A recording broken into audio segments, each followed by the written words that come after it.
Pa, hindi mo ba balak magpahinga sa trabaho? Bakit mo naman naisip yan, anak? 45 pa lang ako. Ang bata ko pa para tumigil sa trabaho. Tuwing naaalala ko kasi na nawala si Mama dahil sa trabahong ganito, hindi ko maiwasang isipin na baka mangyari din yun sa'yo. Anak, mahal na mahal ng mama mo ang trabaho niya. Dito nga kami nagkakilala, hindi ba?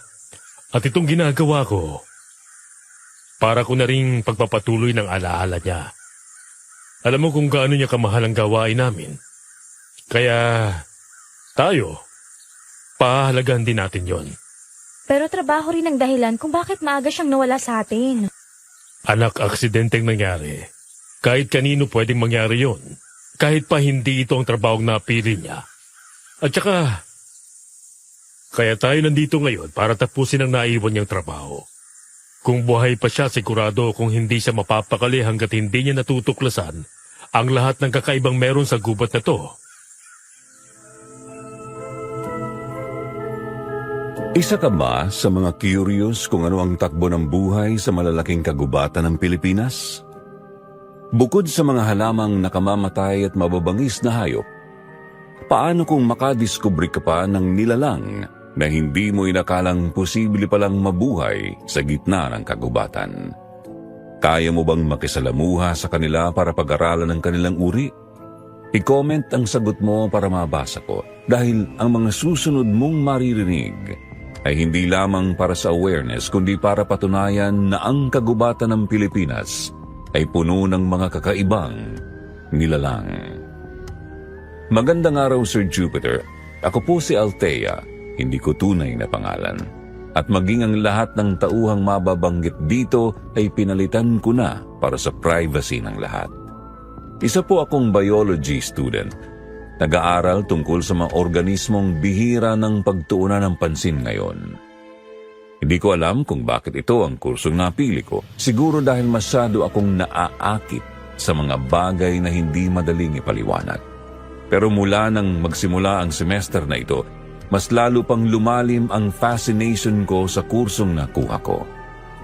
Nagsimula ang lahat nung ipinadala kami ng aming professor sa isang lumang greenhouse sa likod ng campus. Puno yun ng iba't ibang uri ng halaman, mga halamang hindi ko man lang nabasa o nakita sa kahit anong reference. Kasama ko noon ang paborito kong professor na itatawag ko na lang sa pangalang Judy. Siya ang nagkwento kung saan niya natagpuan ang mga halamang yon. At ang katotohanan yon ang unang gumulat sa akin. Si Professor Judy ay anak ng isang zoologist. Pareho ang kanyang mga magulang na nasa larangang ito. Kaya para bang nananalaytay sa dugo niyang pagiging isang tunay na researcher. Hindi ko na po babanggitin ang mga kagubatang minsan na nilang nilusong at pinag-aralan para na rin po sa privacy ng ilang detalyeng kailangan kong banggitin dito. Sa madaling salita, ito ang mundong kinalakhan niya at handa siyang harapin ang kahit anong mabangis na hayop o makamandag na halaman basta't may matututunan. Pero hindi dyan nagtatapos ang lahat. Dahil 30 taon na ang nakalilipas mula nang maranasan ni Professor Judy at ng kanyang amang si Mr. Lucian ang isang nakakakilabot na pangyayaring naganap mismo sa pusod ng kagubatan ng Pilipinas. Isang karanasan na siyang ikikwento ko ngayon sa inyo.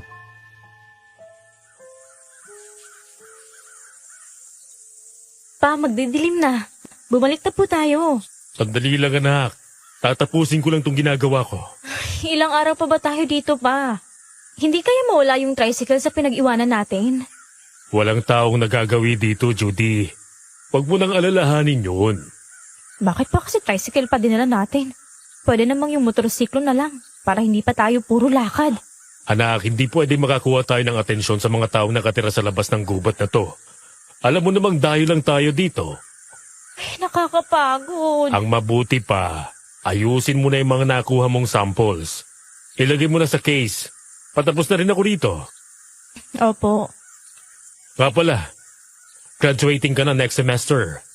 Gusto mo bang magbakasyon tayo para i-celebrate yun? Hindi na po. Gusto ko na lang puntahan si Mama sa puntod niya. Doon na lang tayo mag-celebrate pa. Pwede naman yun, anak. At syempre, hindi naman natin makakalimutang pumunta sa mama mo. Pero maganda pa rin na may mahaba kang bakasyon. Lalo na't hindi biro ang pag-aaral. Biologist ka pa naman. Panigurado magiging abala ka rin katulad ng mama mo pagkatapos mo makagraduate.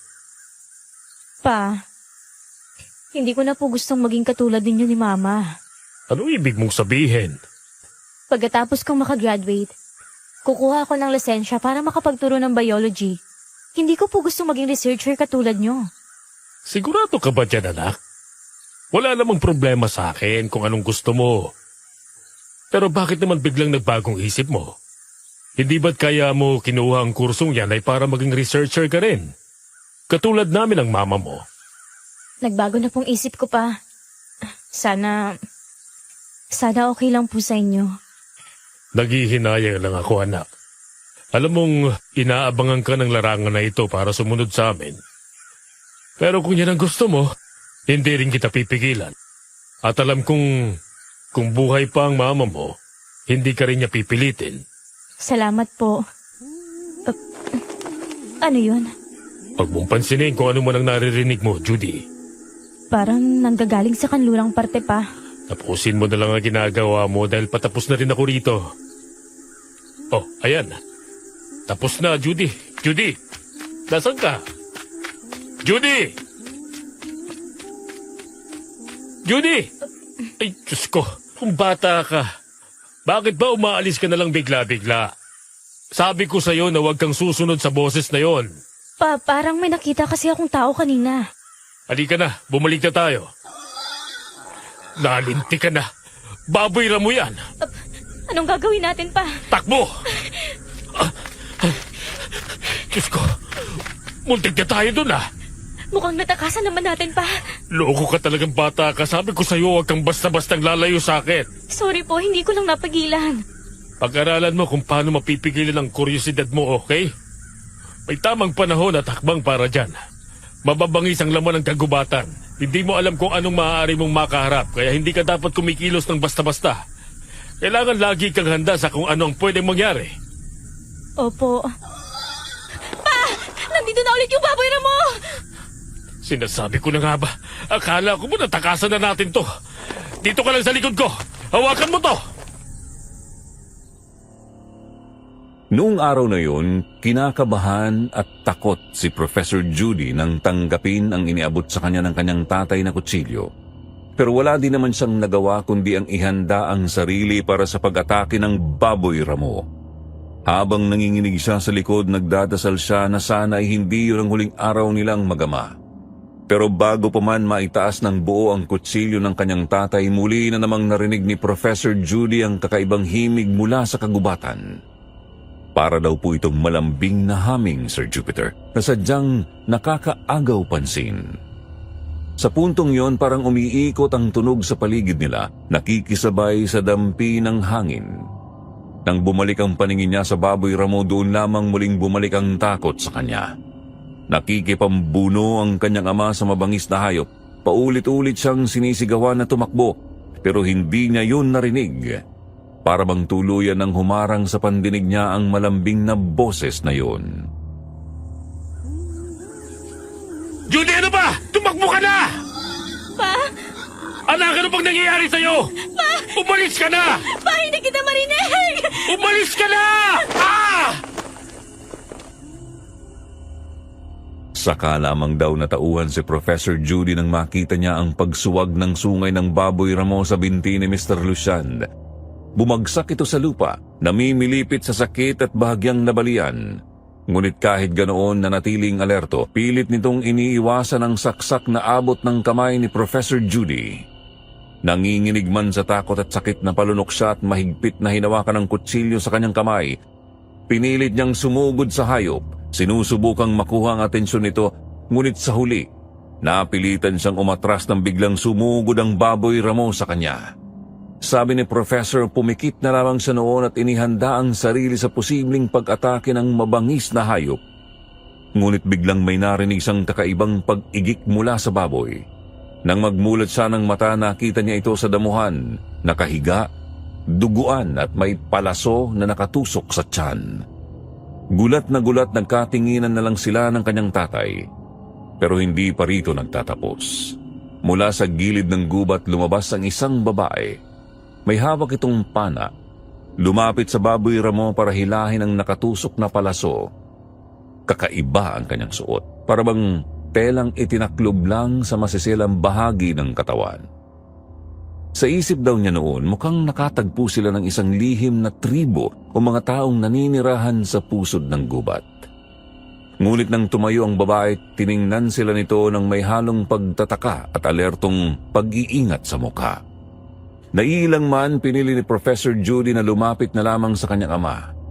Tinulungan siyang tumayo habang sinusubukang unti-unting makontrol ang kaba sa dibdib. Maraming salamat sa pagliligtas mo sa amin. Thank you po. Kayo. Dito ka ba naninirahan? Anong pangalan mo? Hindi yata siya nagsasalita pa. Siguro nga. Baka ibang lingwahe niya. Sandali. Susubukan kong samahan ng senyas. Hayaan na lang po kayo natin pa. May kasama ka ba rito? May pamilya ka ba? Bakit nandito ka sa kagubatan? Sino kayo? Nagsasalita naman pala. Ako si Judy. Siya naman ang tatay ko. Bakit kakaibang pananamit ninyo? Ito ang normal na pananamit namin. Ikaw, dito ka ba nakatira? Lara anak, sino bang kausap mo dyan? Kailangan na nating bumalik sa... sino kayo? Sandali, hindi kami masama. Hindi namin kayo sasaktan. Ibaba mong hawak mong pana. Wala kaming gagawing masama sa inyo. Naliligaw lang kami ng anak ko. Totoo po yun. Hindi po kami masasamang tao. Hinabol kasi kami ng baboy ramo kanina kaya naligaw na kami ngayon. Pwede niyo bang ituro sa amin ang daan palabas ng gubat? Nakapagtataka naman. Ang buong akala ko ay iisang lawa lamang ipinatapon ng lahi natin, Lara. Pero tingnan mo, katulad natin sila. Ipinatapon? Anong ibig niyong sabihin? Saan ba kayo nakatira? Kailangan kayong makita ni Kanito. Hali kayo, sumunod kayo sa amin. Pa, sigurado ka ba dito? Huwag ka nalang maingay, anak. Sumunod na lang tayo sa kanila. Malayo na masyado ang tricycle. Mahihirapan tayo kung ngayon tayo mismo maghahanap ng daan pabalik. Walang kasiguraduhan kung ano ang susunod na mangyayari sa kanila. Sinundan ng mag-ama ang mag-ina hanggang sa makarating sila sa gilid ng isang malaking lawa. Sa tabi ng tubig may mga maliliit na kubo gawa sa dahon ng mga puno at kawayan.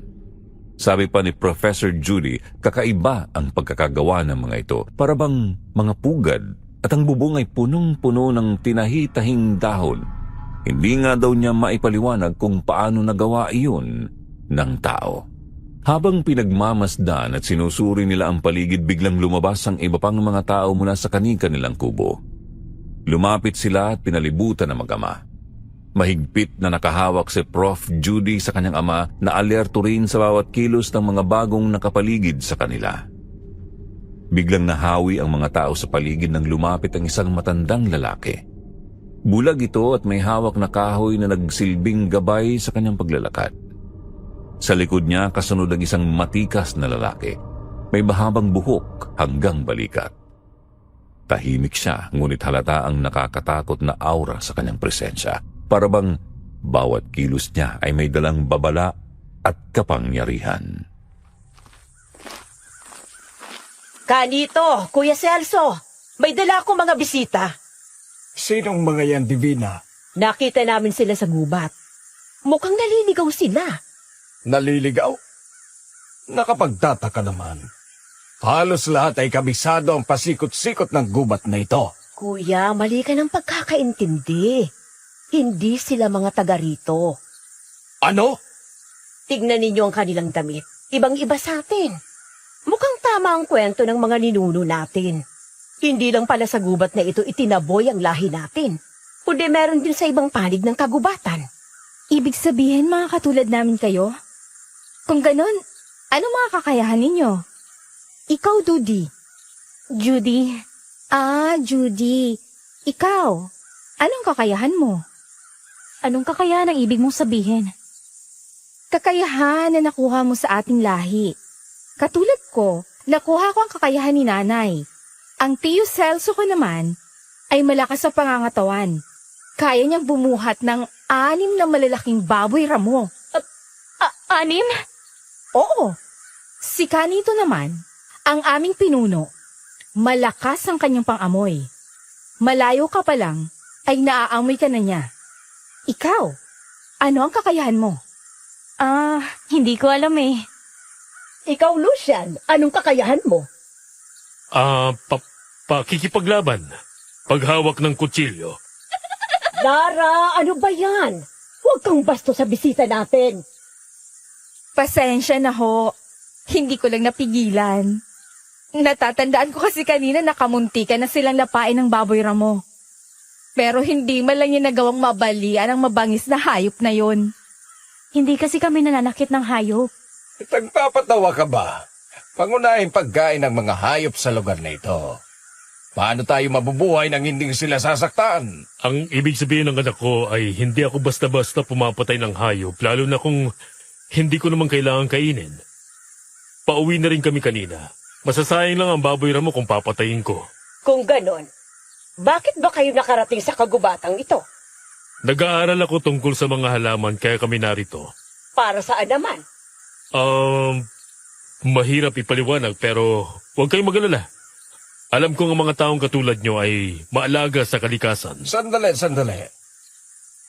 Ano mang itinawag mo sa amin? Aha. Tinawag mo ba kaming mga tao? Oo. Bakit? May mali ba sa nasabi ko? Mga sirinaya ang tawag sa amin. Hindi ba't yun din ang tawag sa inyo? Hindi. Nakapagtataka naman. Posibleng iba ang kwento ng kanilang lahi? Hindi natin sila kauri. Puro ang kanilang lahi. Hindi katulad natin. Hindi nga sila maaaring matawag na sinaraya. Ano pong ibig yung sabihin, Kanito? Hindi ko pa alam.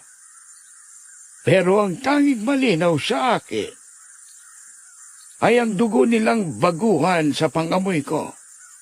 At malayong malayo ito sa atin. Pero Kanito, katulad natin sila. May mga paa din sila at nakapagsasalita. Nabubuhay sa lupa at humihinga ng hangin. Divina anak, pagod ang ating mga bisita. Ang mabuti pa ituro mo na sa kanilang matutuluyan. At pagkatapos, bukas na bukas din, ay pag-uusapan natin ito ng mas maayos. Masusunod po. Halika kayo, Lucian. Nandito ang inyong tutuluyan. Heto, magpahinga na muna kayong mag-ama. Alam kong pagod na rin kayo. Sandali, Divina. Bakit? Maraming salamat. Walang anuman. Paano to? Bakit sumama pa tayo dito? Mas mabuti na ito kumpara sa abutan tayo ng hating gabi sa loob ng kagubatan. Pero Papa, masama ang kutob ko. Wala akong tiwala sa mga tao na yan. Ang weird nila. Maging alerto ka na lang at handa. Sige na, matulog ka na. Ako na magbabantay dito. Gusto ko nang umuwi. Alam ko, anak. Huwag ka mag-alala. Makakaalis din tayo rito. Hindi naging madali ang gabing yon kay Prof. Judy, Sir Jupiter. Kahit pagod na pagod, gising siya ng madalas. Pilit pinipigil ang kaba sa bawat minuto. Natatakot siya na may masamang mangyari at lagi niyang iniikot ang tingin sa paligid lalo na sa kanyang ama na maingat na nagbabantay sa paligid ng kubo. Sabi niya sa sarili hindi niya mapigilan ang takot at pangamba sa isip niya lalo na ang posibilidad ng paggising niya kinabukasan baka wala na rin ang ama niya. Kinabukasan tumama ang unang sikat ng araw sa loob ng kubo at agad na bumangon si Prof. Judy. Hinanap niya agad sa paligid si Mr. Lucian, ngunit wala ito. Sa labis na takot at panik, bigla siyang tumayo at lumabas ng kubo, nagmamadaling naghanap. Sa wakas, nakahinga siya na maayos nang makita niyang kausap ni Mr. Lucian, si Kanito. Nangakmang lalapit siya para tawagin ng ama, bigla siyang hinarang ni Lara. Malawak ang ngiti nito at sa unang tingin pa lamang alam ni Prof. Judy na gusto siya nitong maging kaibigan. Isang bagay na hindi niya sanay gawin at nagdulot sa kanya ng kakaibang pakiramdam, halo ng kaba at pagtataka. Magandang umaga, Judy. Gusto mo na almusal? Nagkatay na si Tio Celso ng batang baboy ramo at saka karning sawa. Gusto mo bang kumain? Karning sawa? Oo. Paborito mo rin ba yon? Paborito ko yun eh. Tapos may kapares pang lamang loob ng batang baboy ramo. Napakasarap! Hindi na muna. Hindi pa ako nagugutom eh. Wala pa rin akong gana. Sige. Halika.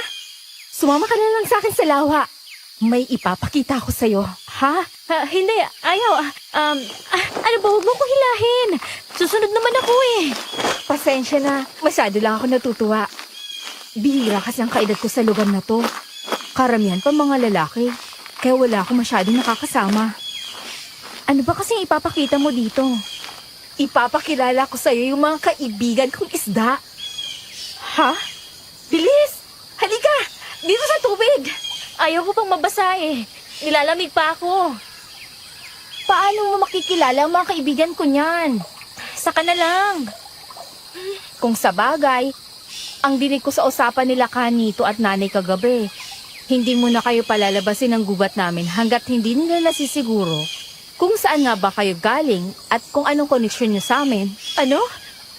Hindi kami makakaalis ngayon? Oo. Malamang yon ang sinasabi nila ngayon sa tatay mo. Ay, buisit naman talaga. Nakakatuwa ka naman, Judy. At bakit naman? Ang dami mong kakaibang sinasabi. Kagabi narinig kita. Ang tawag mo sa tatay mo ay Papa. Anong tawag yun? Parang nakakatawa pakinggan. Papa. Ang ibig sabihin nun, tatay din. Ah, ganun pala yun. E paano kung nanay? Anong tawag mo sa nanay mo? Mama. Mama? Ang ganda pakinggan kumpara sa Papa. Babalik na muna ako. Teka sandali, Judy. Mamaya ka na bumalik. Wala ka rin namang gagawin dun eh. Halika, magkwentuhan na lang muna tayo. Ay, pasensya ka na. Hindi ako mahilig makipagkwentuhan eh. Ako ang bahala sa'yo. Halika na, maupo tayo dito sa may tabi ng lawa. Ay, napakakulit. Nasaan pala ang mama mo? Ako kasi, mama lang ang meron ako. Wala na akong papa. Bakit mo ba tinatanong pa yan? Wala naman. Para lang makilala kita ng gusto. Hindi na kailangan. Aalis din naman kami dito eh. Oo nga, pero gusto pa rin kitang makilala. Wala na rin ang mama ko. 1 taon na siyang wala. Pareho pala tayo. Nakakalungkot naman. Ano palang ginagawa mo pag naaalala mo siya? Ginagawa ko? Oo. Wala. Gusto ko lang mapag-isa. Pareho pala tayo eh. Kaya nga mas madalas ako sa ilalim ng lawa kumpara dito. Sa ilalim ng tubig? Oo, ikaw. Mas gusto mo ba ang pagiging tao? Yun ba ang tawag sa inyo? Gustuhin ko man o hindi, wala naman ako pagpipilian. Tao lang naman ako lagi. Ibig sabihin, hindi mo kaya ito? What the? Ano nangyari sa'yo? Bakit bilang nawala yung mga paa mo? Sirena ka ba? Nakakatawa ka naman. Gulat na gulat ka na, gusto. Ngayon ka lang ba nakakita ng katulad ko? Hindi ba obvious? Obvious? Ay, gusto ko na talagang umuwi. Nananaginip pa yata ako. Hindi ka nananaginip, Judy. Ganito talaga ang lahi namin. Ang sabi ni nanay sa akin, isa daw kami mga sirena. Pero isa sa mga ninuno namin na nakagawa ng kasalanan. Nakipagkasundo sa nila lang na hindi namin alam kung ano. Kaya heto, pinatapon kami sa lawang ito.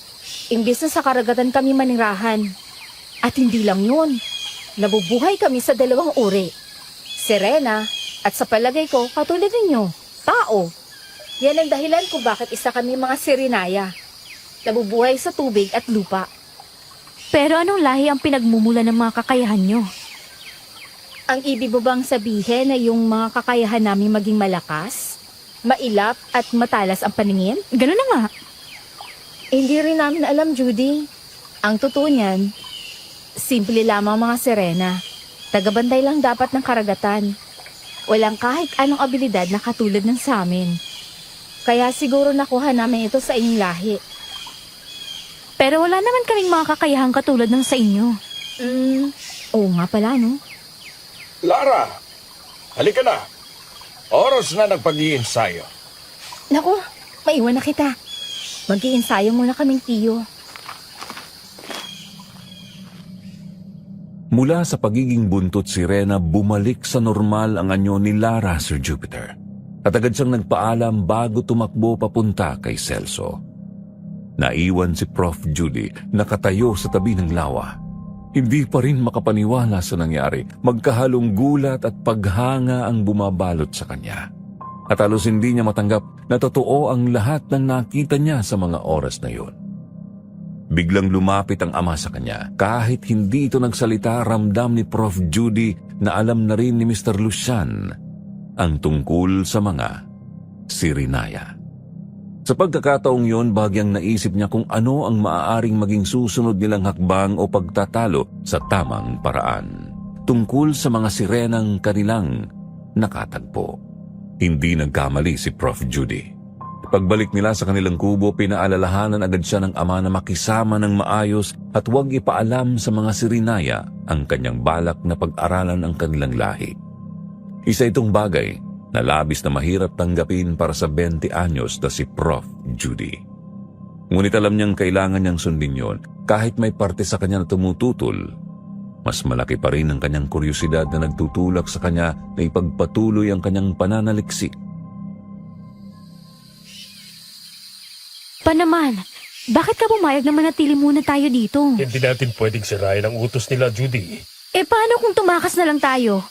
Huwag na lang tayo magpahalata. Sa gabi tayo umalis. Pa, hindi ko na kaya magstay dito ng ilang araw. At makinig ka sa akin. Hindi sila mga normal na tao lang. Hindi ito basta tribo. Mga sirena sila. At napadpad tayo dito ngayon para magkaroon tayo ng pagkakataong pag-aralan ng kanilang lahi. Pero pa, delikado po. Hindi rin natin alam kung hindi ba talaga sila nananakit. At saka, ang kwento sa akin ni Lara, ipinatapon daw sa lawang ito ang kanilang lahi dahil nakagawa ng malaking kasalanan ng kanilang ninuno. Kahit sa hayop o halaman, pa, alam mong laging delikado at mababangis ang mga outcast. Alam ko, anak. Paano naman kung tayo mapahamak? Kaya nga kailangan nating maging maingat, anak. Pa naman, nawala na si Mama. Hindi ko na hukaya pang pati kayo mawawala din sa akin. Anak, walang mangyayaring masama sa atin dito basta't hindi tayo gagawa ng ikagagalit nila. Magtiwala ka lang sa akin. Napakalaking oportunidad dito sa katulad natin, anak. Huwag nating sayangin ang pagkakataon. Wala na raw talaga siyang nagawa noon, Sir Jupiter, lalo na at kilala niya ang kanyang ama. Alam niyang hindi siya basta-basta pababayaan ni Mr. Lucian, lalo na sa mga posibleng panganib. Naiintindihan din niya ang punto nito. Para sa mga researcher na tulad ni Mr. Lucian, isang napakalaking oportunidad ang makilala at makasalamuha ang kakaibang species o nilalang na ni minsan hindi pa nadidiskubre ng iba. Hindi lang po ito tungkol sa karir, may halong udyok ng siyentipikong pagkamausisa. Pati na rin ang pag-asang makatulong sa kaalaman ng nakararami. Pero iba pa rin ang anak ka. Kahit alam mong matatag ang magulang mo, may sumisiksik pa ring takot sa dibdib na baka yun na ang huling beses mong makita siya. Kaya lalo pang bumigat ang damdamin ni Prof. Judy sa sitwasyong yun dahil minsan na siyang nawalan ng magulang. At alam niyang ang sakit noon ay hindi basta-basta naghihilom. Kaya nang makumpirma na ang desisyon ng kanyang ama, kinailangan niyang kausapin ang sarili. Pigilin ang panginginig ng katawan, kontrolin ang kaba sa dibdib at gawin ang lahat ng kaya niya para makatulong sa sitwasyong pinasok nilang mag-ama kahit pa alam niyang walang katiyakan ang mangyayari. Lucian, Tuloy ka, Divina. salamat. Dinalahan ko lang kayo ng makakain. Alam kong gutom na kayo. At eto rin. Nagdala ako ng halamang gamot. Mabisang lunas ito para sa namamagamong binti. Maraming salamat, Divina. Heto, Judy. Ipinili kita ng lamang loob ng batang baboy ramo. Paborito yan ng anak kong si Lara, kaya baka magustuhan mo rin. Pasensya na po. Pero hindi po kasi ako kumakain ng sariwang karne. Hindi ka kumakain ng sariwa? Bakit? May iba pa bang paraan para kainin yan? Huwag ka na mag-alala sa anak ko, Divina. Ako nang bahala sa kanya. Sigurado ka ba? Baka naman may maitutulong ako. Pwede niyong ituro sa akin kung anong paraan ng pagkain ng karne ang ginagawa ninyo. Mas gusto po kasi naming mag-ama yung niluluto. Niluluto? Ganito yon. Sandali. Kukuha muna ako ng mga tuyong kahoy. Talagang nakapagtataka ang mga pananalita ninyo at mga kilos. Kung hindi namin kayo kawangis, baka napagkamala na namin kayong mga kaaway. Mga sugo ng Diyos ng mga Sirinaya para patayin kami. Hindi po kami masamang tao. Alam ko. Nararamdaman ko namang mabubuti ang inyong puso. Oo nga pala, Iha. Pasensya ka na kung hindi ka agad kayo makakaalis sa lawang ito. Hindi magandang suwayin si Kanito, kaya mas mabuti nang sumunod na lamang kayo. Pero ano po bang kailangan niyo sa amin? Iha, matagal na naming hinahanap ang lahing naging rason kung bakit kami pinalaya sa karagatan. Gusto namin silang makilala at baka sakaling silang makakatanggap sa amin. Iniisip niyo po ba na baka may lahi kayong tao? Ganun na nga. Bakit po kailangan pa naming manatili dito? Kung sa itsura pa lang naman ay halatang may lahi nga po kayong tao. Hindi ganun kadali yun, Judy. Kailangan muna naming maging mapanuri kung tama nga ba ang aming hula. Dahil oras na magkamali kami, pwede namin ikapahamak. Lalo na't isa sa batas ng mga Sirinaya ang bawal pumatay.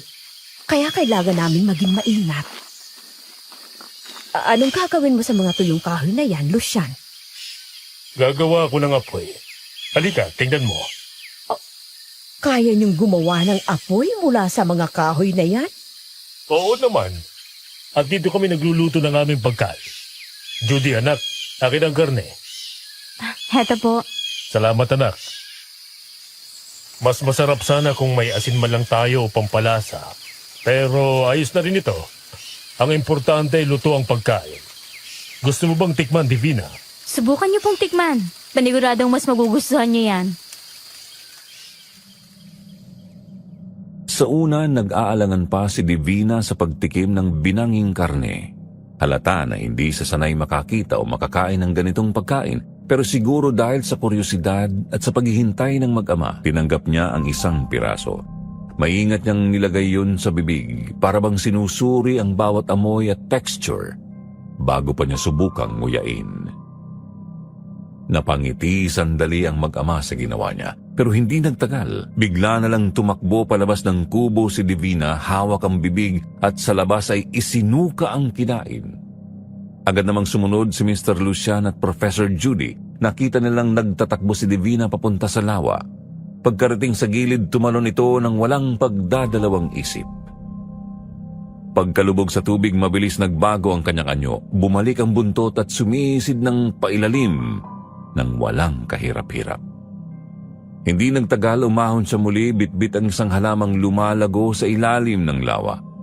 Halata ang gutom, agad niyang kinain ito at kitang-kita sa kanyang mga kilos ang kasiyahan sa bawat kagat.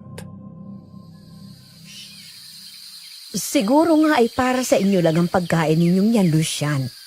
Akala ko ay mamamatay ako sa sama ng lasa. Paano nyo yan nakakain? Hindi naman po masama ang lasa. Baka po hindi ka lang sanay, Miss Divina. Siguro nga. Divina, Kuya Celso, sumama ka sa akin. Kailangan nating lumiban ng lawa para manghuli ng pananghalian. sige kuya, susunod na lang ako. Nandun na naghihintay si Lara. Kaya huwag ka na mag-aksaya ng oras para sa mga dayo na yan. Sige na, Divina. Sumunod ka na sa kapatid mo. Salamat ulit sa pagkain at saka dito sa halamang gamot. Mukhang effective nga talaga. Mabilis na humupa ang sakit ng binti ko. Walang anuman. Pero, Sigurado ba kayo? Hindi niyo gustong sumama? Hindi na. Sige po, susunod na lang kami ni Papa. Pabagal po kasi kaming lumangoy. Sige, hintayin na lang namin kayo sa kabilang panig ng lawa. Sige po. Seryoso ka ba, anak? Lalanguyin natin yung lawa na yan. Pa, nakita mo ba yung halamang kinain ni Miss Divina kanina? Kakaiba po yun. Hindi pa ako nakakita nun kahit kailan. Ibig mong sabihin gusto mong kumuha ng samples ng halaman na yon, kaya pumayag kang sumama? Ganun na nga po. Gumuhit daw ang ngiti sa labi ni Mr. Lucian noon na agad nagpangiti rin kay Prof. Judy. Para bang nagningning ang mata ng kanyang ama nang marinig na handa na siyang tumulong para pag-aralan ang mga sirinaya. Maging ang mga nasa paligid nito. Kaya naman mabilis na tumakbo daw silang mag-ama noon para kumuha ng mga sisidlan ng kanilang sample. Pagkatapos ay bumalik sila sa lawa at nagsimula ng lumangoy sa ilalim ng tubig. Maraming mga sirinaya ang naglalagi roon, kaya naman pasimple lamang nilang nakuha ang mga halamang tubig na gusto nilang pag-aralan. Matapos ang matyaga nilang paglubog at paglangoy, halos hindi na rin nila ininda ang pagod dahil parehong nalilibang silang mag-ama noon, Sir Jupiter. Nang marating nila ang kabilang panig ng lawa, wala na silang naabutan doon. Malamang nainip na ang mga sirinaya sa paghihintay sa kanila at sinimulan na ang pangangaso nang hindi sila kasama. Hindi naman naging hadlang yun sa mag-ama. Isa pa, marami ding kakaibang hayop, insekto at halaman ang nakikita nila sa paligid. Kaya doon na lamang nila itinuon ang atensyon sa pagkuha ng mga samples. Hanggang sa bigla nilang maramdaman ang mga kaluskos sa makakapal na damuhan. Naging alerto ang mag-ama. Si Mr. Lucian noon ay agad inilabas ang kanyang kutsilyo na laging nakasuksok sa tagiliran ng kanyang pantalon. Matapos ipwesto si Prof. Judy sa kanyang likuran at maibigay sa kanya ang kutsilyong pinadadala ng ama, biglang sumugod ang isang malaking hayop. Sa laki noon para bang lobong walang balahibo, payat ngunit mabangis at handa silang lapaing mag-ama. Paano hayop yan? Hindi pa ako nakakita ng ganitong hayop. Mukhang hindi lang mga sirinayang kakaiba sa lugar na ito, anak. Marami pa tayong hindi nadidiscover sa gubat na ito. Anong gagawin natin? Pinalilibutan niya tayo pa. Huwag ka munang kikilos ng mali. Umanda ka lang. Baka magulat natin siya at lalong sumugod sa atin. Ano kaya kung sumigaw tayo? Baka marinig tayo ng mga sirinaya. Apa! Anak! Hindi daw alam ni Prof. Judy noon kung ano ang nangyari, basta ang hayop na umiikot sa kanila sa mga oras na yon ay bigla na lang daw mabilis na umarangkada at dumapa sa kanya. Takot man, nagawa niyang maiharang ang kutsilyo na hawak niya para pigilan ang mahahabang ngipin nito na lapain siya. Ngunit alam niyang hindi rin niya kayang manatili sa ganoong posisyon ng matagal noon. Nanginginig ang katawan niya sa matinding takot, tumutulo rin daw sa katawan niya ang laway ng hayop at napapasigaw siya sa hapding pakiramdam na parabang nasusunog ang kanyang balat. Si Mr. Lucian naman ay hindi nagaksaya ng panahon. Umurong siya saglit para kumuha ng puwersa, pagkatapos ay tumakbo ng mabilis para bundulin ng hayop at mapaalis sa ibabaw ng kanyang anak. Nang magtagumpay si Mr. Lucian, dinambahan naman agad siya ng halimaw, pero nagawa nitong masugatan ng hayop na umungol ng malakas. Hindi nagtagal, biglang nagtakbuhan sa paligid nila ang mga sirinaya. Agad nitong dinaluhan ang hayop na nanghihina sa sugat na ginawa ni Mr. Lucian sa kanyang tiyan. Isang mahabang hiwa ang naiwan. Bago biglang magbagong anyo ang mabangis na hayop, naging sirinaya muli ito. Bagay na ikinaurong ng mag-ama sa gulat ng kanilang masaksihan. Anong nangyari? Sinasabi ko na nga ba, walang magandang maidudulot ang mag-amang yan sa mga katulad natin. Sandali! Hindi ko naman alam na isang sirinaya pala siya. At saka siya po yung unang umatake sa amin. Mga sinungaling! Bakit naman niya gagawin yun sa inyo? Hindi rin namin alam. Nandito lang kami ng anak ko nang bigla siyang dumating at umatake sa amin. Kuya, ang mabuti pa dalhin na lang muna natin si Mang Doming kay Kanito. Huwag na nating hintayin na lumala pa ito. Pasalamat ka, Lucian. At nakuha mo na ang loob ng kapatid ko. Dahil kung hindi, at walang pumapanig sa iyong sirinaya, Dito mismo sa puntong ito, pinugutan na kita ng ulo! Dalhin si Doming! Kailangan siyang magamot ngayon din. Gulat at hindi pa rin makapaniwala ang mag-ama sa mga oras na yon, Sir Jupiter. Pero hinayaan na lang nila na buhatin ng kanilang mga kasama si Celso, ang walang malay na si Rinaya. Pagkatapos inilangoy ng mga ito ang lalaki papunta sa kabilang dako ng lawa. Sabi ni Prof. Judy, kinakabahan daw siya noon sa posibleng mangyari sa kanilang mag-ama kung hindi sila paniwalaan ng si Rinaya. Pero kasabay nito naroon din ang pagtataka niya sa nakita, ang biglang pagpapalit anyong nagawa ng lalaki. Para bang naguluhan siya. Hindi niya maintindihan kung ano nga ba talaga ang mga kasama niya noon sa lawa. Isa lang ba talagang mga sirenang sinumpa o baka may mas malalim pang dahilan kung bakit nagagawa nila iyon? Nang magkatinginan na mag-ama, alam niya na pareho sila ng iniisip. Kaya naman nagkusa si Prof. Judy na kumuha ng sample. Maingat niyang kinuha ang laway ng hayop mula sa balikat nito para masimulan ang pag-aaral at maunawaan kung paano gumagana ang kakaibang nilalang na yon. Judy, ayos ka lang ba? Mukhang nalagyan ka ng laway ni Mang Domeng. Kaya kong sarili ko. Kailangan magamot natin kaagad yan, Judy. Halika, tutulungan ka ni Lara na makatawid ng lawa ng mas mabilis para doon na natin sa kubo ninyo yan magamot. Sandali, Divina. Ano bang nangyari? Bakit biglang naging hayop si Mang Domeng? Pasensya na, Lucian, pero hindi ko rin alam ang sagot sa tanong mo. Kahit kami, hindi namin alam kung bakit tuwing kabilugan ng buwan ay nagbabagong anyo kami at para bang nagiging mabangis na hayop o halimaw. Pero hindi naman gabi ngayon. Walang kabilugan ng buwan. Alam ko. At itong kauna-unahang nangyari ito. Bumalik na sila sa kabilang panig ng lawa noon, Sir Jupiter. Pero habang hawak sa ni Lara sa paglangoy, unti-unti namang nanghihina at nawawalan ng malay si Prof. Judy sa mga oras na yun. Mabuti na lamang at napansin din agad ni Mr. Lucian. Saglit na huminto ang apat. Humiwalay si Mr. Lucian sa pagkakakapit niya sa likod ni Divina at lumapit sa anak. Sabi ni Prof., konti na lang daw ay tatakasan na siya ng ulirat kung hindi agad siya naiahon ng kanyang ama sa ibabaw ng tubig para saglit na huminga. Ngunit hindi na niya napigil pa ang sakit na nanunuot sa kanyang balat. Malapit na sana sila sa pampang noon ngunit hindi na kaya ni Prof. Juding pigilan ang kanyang pagdaing. Malakas siyang umiyak at si Mr. Lucian naman ay hindi malaman kung paano tutulungan ang anak. Nang tingnan niya ang laway na naiwan sa kanang braso nito, nakita nila nakakain na noon ang tela ng damit ni Prof. Judy. Dumidikit na sa kanyang balat na lalo pang nagpapasakit sa kanya. Kaya naman matapos pagpahingahin ni Mr. Lucian ng anak ng paulit-ulit, bigla niyang hiniklat ang damit ni Prof. Pero dahil dito kumalat ang dugo sa katawan ni Prof. Lumaganap sa tubig at agad na nakarating sa pang-amoy ni Divina at Lara. Sa gitna ng tubig at kailaliman ng lawa nawala sa sarili si Lara. Biglang lumabas ang matatalas ng ngipin nito. Pumiwalay ang buntot at kitang-kita na mag-ama kung paano naging isang malaking hayop at pilit na lumalangoy para habulin si Judy. Agad na pinotektahan ni Mr. Lucian ang anak. Si Divina naman ay kitang-kita ring parang nasasaktan o may pinipigilan sa sariling katawan bago hinila palayo ang anak at umiiling sa kanyang mag-ama. Dahil sa nangyari walang nagawa si Mr. Lucian kundi lumangoy sa lawa para makaahon sila sa tubig.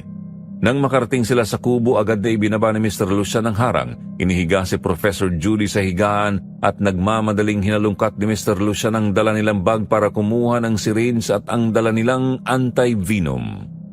Pagkatapos itinurok niya iyon kay Prof. Judy, ngunit lumipas ang oras hindi pa rin nawawala ang masamang pakiramdam sa katawan ni Prof. Para bang lalo pa siyang nanghihina. Habang nakahiga, kitang-kita niya kung paano pabalik-balik at hindi maintindihan ni Mr. Lucian ang gagawin.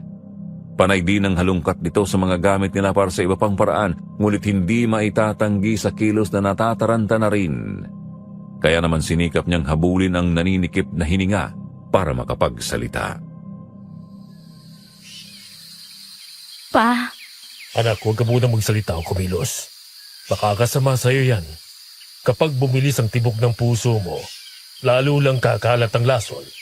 Pero pa, hindi po tumatalab ang anti-venom. Sigurado ka po ba na lason to? Hindi. Hindi ko alam, anak. Okay lang po ako, Papa. Kaya ko pa po.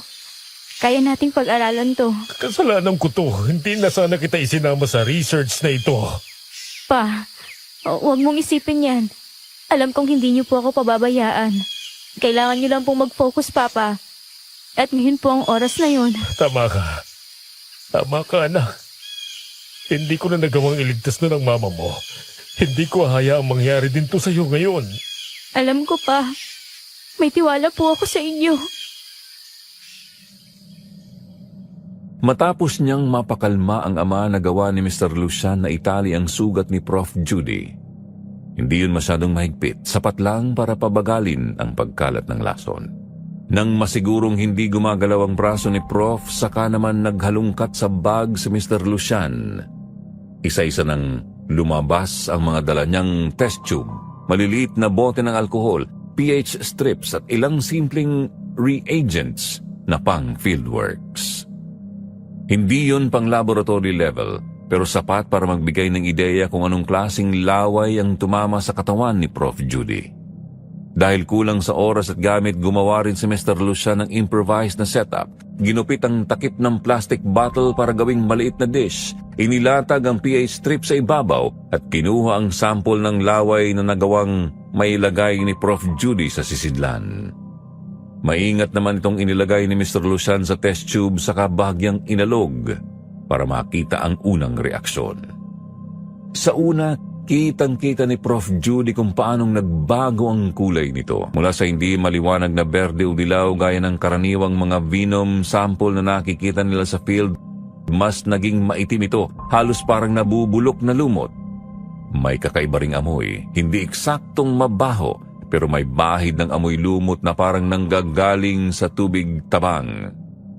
Sunod, kumuha si Mr. Lucian ng isang hiwa ng hilaw na karne na dala ni Divina sa kanila. Nilagyan din ng kaunting sample at sa loob lamang ng ilang segundo unti-unting nangitim ang gilid ng karne pero hindi nagkulay lila. Tulad ng karaniwang lason ng mga ahas. Napayuko si Lucian at napakapit ng mahigpit sa test tube para maghawak niya ang pinakadelikadong bagay sa lupa at kailangan niyang humanap ng panlunas doon. Pero maya-maya biglang pumasok si Divina sa kanilang kubo, agad namang naging alerto Mr. Lucian, nakuha agad ang kutsilyo at humarap sa anak. Anong ginagawa mo dito? Huwag kang mag-alala. Hindi ko balak saktan ng anak mo. Pero kanina, aatakihin din ang anak mo si Judy. Anong kasiguruduhan na hindi ka rin magiging katulad nila kanina? Alam kong natatakot na kayo ngayon sa amin. Pero maniwala ka. Hindi ko hahayaang masaktan kayo. Naniniwala akong nagmula kami sa inyong lahi at buong buhay ko, wala na kaming ibang gustong mangyari kundi ang matanggap. Naniniwala akong sugo kayo ng mga ninuno namin para patunayan na hindi kami dapat ipinagtatabuyan na lang. Divina, normal na mga tao lang kami. Hindi kami nagiging halimaw sa kabilugan ng buwan o kumakain ng hilaw na karne. Alam ko. Kaya nga ako nandito, Lucian. Dahil alam kong hindi ka lang basta naligaw. May dahilan kung bakit ka nasa kagubatang ito. Alam kong pinag-aaralan mo rin ang lahi namin. At eto ako, handang tumulong sa'yo. Divina, sigurado ka ba sa desisyon mo na yan? Oo, handa ako kahit ano pa yan. Saglit na nagkatinginan ng mag-ama. Alam nila pareho na mas mapapadali ang kanilang pag-aaral kung nakakakuha sila ng mga sample na galing mismo sa katawan ng isang sirinaya.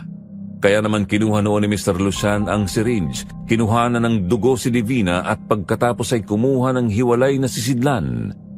Inilagay ang dugo at hinaluan ng ilang mga dala nilang gamit na hindi ko nababanggitin sa kwentong ito para hindi gayahin ng mga taong mga nakikinig na maaring curious sa mga ganitong bagay. Sa madaling salita, isa lamang ang naisip noon ni Mr. Lucian, gumawa ng isang anti-venom na katulad ng sa laso ng ahas. Ito rin ang pwede nilang gamiting sangkap para makabuo ng anti-venom. Sa huli, gamit ang tamang proseso, natapos niya ang kanyang binabalak. Ginamit ang kapiraso ng laman ng karne bilang unang sample. Matapos niyang turukan yun, para bang nakahinga siya ng maluwag nang bumalik ang kulay ng karne sa maayos na anyo. Habang nakapanood at namangha si Divina, kasama siya sa tuwa na mag-ama na magdagumpay sila sa kanilang binabalak. At hindi na nga sila nag-aksaya pa ng oras. Agad na ini-inject ni Mr. Lucian ng anti-venom sa balikat ni Prof. Judy. Ilang segundo lang ang lumipas, agad itong nakatulong sa paghinga ni Prof. Nawalan din ng pamumula o pangingitim ang kanyang sugat. Salamat sa Diyos. Salamat po, Miss Divina. Maraming salamat po. Walang anuman. Masaya ako na makatulong sa inyo. Ang mabuti pa, anak, magpahinga ka na muna. Mamaya pag tamang oras na, tutulungan kita ulit para tuluyan kang gumaling. Salamat po pa. Magpalakas ka, Iha. Kamusta po si Lara? Nasa lawa siya. Malamang ay hindi niya matanggap ang nangyari. Ako nang humihingi ng pasensya sa nagawa ng anak ko sa iyo, Judy. Salamat po. Hayaan niyo po. Pag gumaling na ako, susubukan ko siyang kausapin. Huwag mo siyang alalahanin. Pagpagaling ka lang, mas mabuti na lumayo na rin muna kayong mag-ama sa mga Sirinaya. Kapag may kailangan kayo, magsabi lang kayo sa akin. Hindi maganda ngayon ang kalagayan ng aming lahi. Hayaan mo, Divina. Susubukan kong pag-aralan ang inyong dugo. Salamat. Alam kong sawa na rin ang lahat sa mga nangyayari sa aming mga Sirinaya. Hindi na namin maintindihan kung ano nga ba talaga kami. Pakiramdam ko nga, tama si Kuya Celso. Hindi nga kami mga tao. Baka nga kailangan na lang naming tanggapin na kakaiba kami at hindi kami nabibilang sa kahit anong nilalang sa mundo. Ano ka ba, Divina? Ngayon lang ako nakakita ng mga Sirinaya. Hindi imposible na bagong mga nilalang kayo, na kayo mismo magsisimula ng inyong lahi dito. Posible ba yun? Bakit naman po hindi? Ganito naman po talaga tumatakbo ang mga nilalang sa mundo. Hindi po imposible na half-breed kayo ng Serena at tao. Kung ganon, may posibilidad din ba na makisalamuha kami sa katulad ninyo? Bakit bigla yata kayong natahimik? Divina, makinig ka sa akin.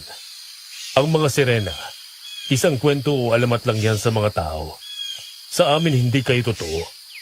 At kanina nung nakita kong magbagong anyo si Mang Doming, mas lalo ko lang napatunayan na malayo kayo sa pagiging tao. Anong ibig mong sabihin? Divina, palagay ko, isa nga kayong mga Serena. Pero hindi tao ang dahilan ng pagkakatapon sa inyo, kundi mga sigbinan. Sigbinan? Hindi. Hindi totoo yan. Masasama sila. Kampon sila ng dilim. Miss Divina, yun po sigurong rason kung bakit kayo pinatapon sa lawang ito. Hindi. Ang mga Sirinaya ay tagabantay ng lawa at kagubatan. Hindi kami masasama.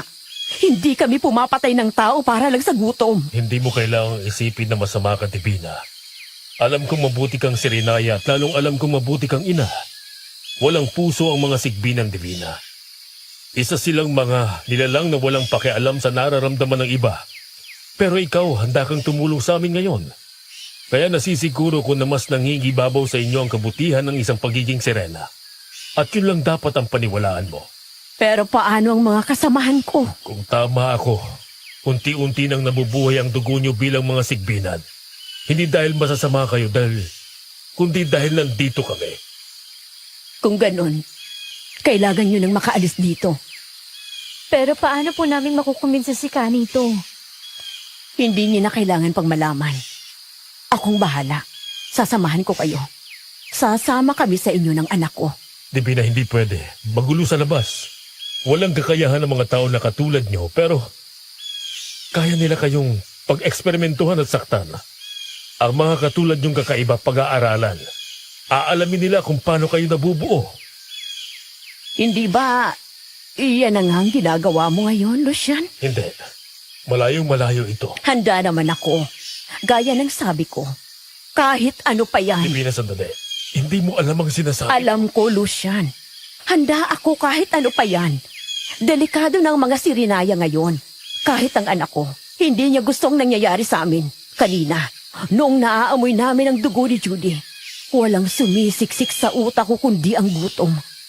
Gustong gusto ko kayong saktan, tikman, Dahil pakiramdam ko, yun lang ang makatutulong sa akin.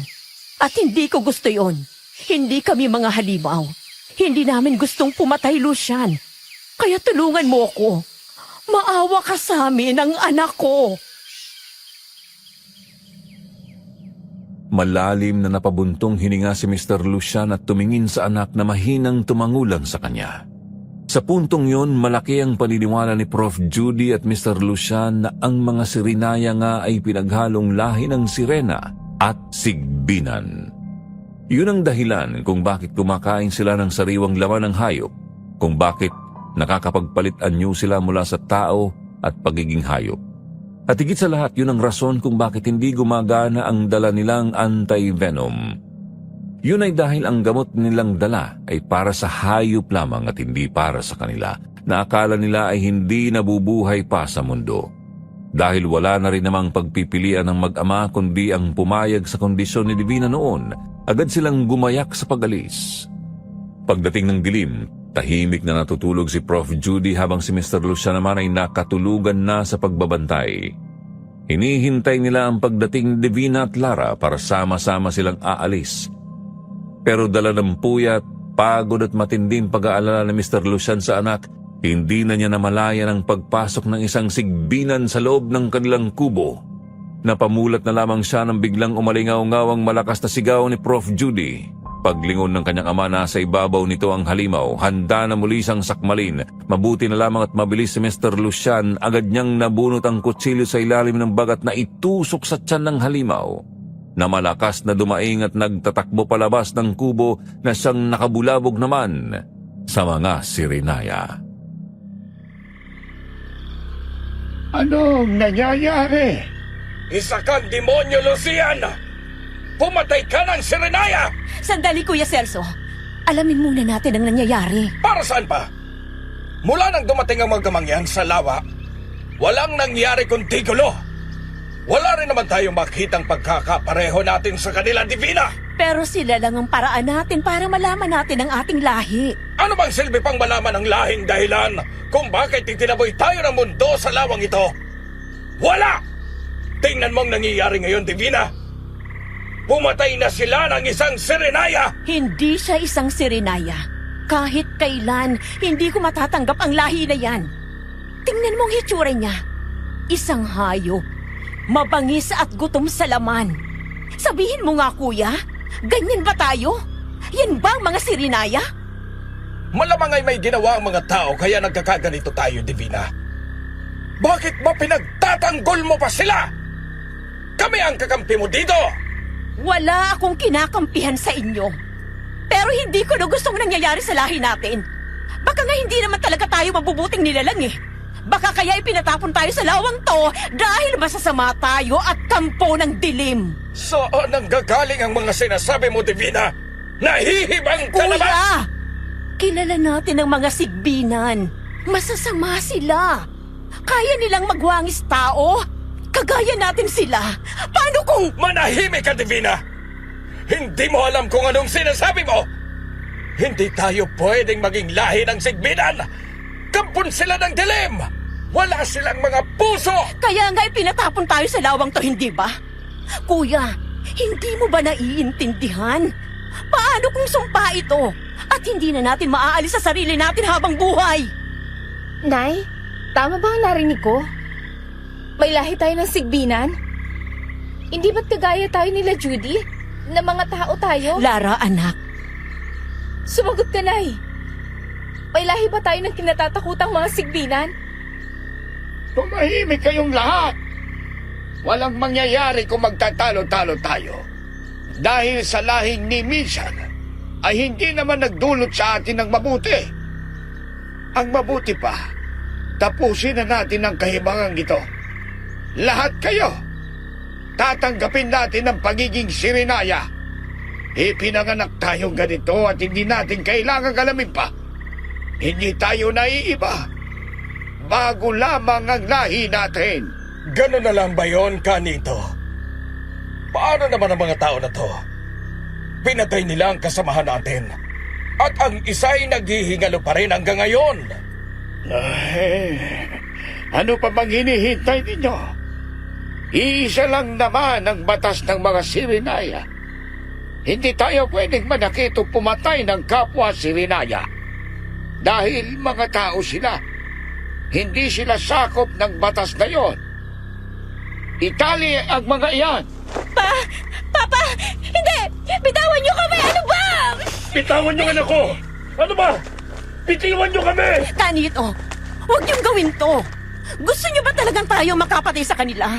Kanito, alam kong kumpara sa iba, mas nauunawaan mo ang nangyayari sa ating lahi. Hindi na natin dapat hinahayaan to. Gusto niyo ba talagang patunayan sa mga tumaboy sa atin na mga halimaw tayo? Matagal na tayong mga halimaw, Divina. Yan ang nananalaytay sa dugo natin. Walang sirena ang kumakain ng hilaw na hayop. Walang sirena ang nagbabagong anyo sa kabilungan ng buwan. Alisin mo na yan sa isip mo. Dahil hindi tayo mga sirena. Mga sirinaya tayo. Ito ang lahi natin. At wala ka nang magagawa pa kundi tanggapin na lamang yaw. Sa puntong yun, doon nila napatunayan ang kinatatakutang hinala na hindi lang sa isla sila nakatagpo ng mga kakaibang nilalang, kundi nasa mismong kutas sila ng mga aswang na mas kilala sa tawag na sigbinan. Hindi ito tulad ng mga kwento sa baryo, Sir Jupiter. Bilang isang biology student, alam ko na kapag pinagsama ang ganitong lahi, ibig sabihin mas organisado, mas matalino at mas mabangis kaysa sa anumang alamat na alam ng lahat. Habang nakagapos ang mag-ama sa gitna ng lumang kubo na yari sa kawayan, ramdam nila ang pag-uga ng sahig tuwing may dumadaan na nilalang sa labas. Nakapalibot sa kubo ang 6 na sirinaya. Sa puntong yon, ang mga mata nila ay namumula. Kumikislap sa liwanag na nagmumula sa buwan at tumatama naman sa ibabaw ng lawa. Mahigpit nilang binabantayan ang 2 bihag. Sinisigurong walang kahit 1 pulgada ang igagalaw nang hindi nila nalalaman. Maging si Divina hindi na rin noon pinapayagang lumapit sa kubo dahil panaririnig nila ang mga pakiusap nito para makausap silang mag-ama. Nananatiling nakaharang ang mga sirinaya, kaya naman habang nakasandal sina Prof. Judy at Mr. Lucian noon sa isang poste, halos pabulong na nagsalita si Prof. Judy para gamitin ang katahimikan na yon at magtanong sa ama. Pa? Ano bang nangyari nun kay Mama? Alam kong hindi mo gusto na pinag-uusapan to. Pero karapatan ko naman sigurong malaman ang totoo. Kasalanan kong lahat, anak. Ano pong ibig niyong sabihin? Nung nakilala kong mama mo, bagong researcher pa lang siya noon. At ako bilang kanyang senior, kilala niya akong agresibo sa trabaho. Gusto ko lagi akong nauna sa mga expedition. Ang mama mo naman, maingat siya. Tahimik lang lagi pero pag nagsalita, wala nang ibang makakasunod dahil likas siyang matalino. Kaya nung ikinasal kami at ipinanganak kanya, alam kong magiging masaya ako sa pamilya natin. Araw-araw sinusubukan kong maging mabuting asawa at ama. Pero isang gabi lang akong nagpahinga. Isang gabi lang akong nawala sa kontrol. Binawi agad sa akin ng Diyos ang mama mo. Ano pong nangyari?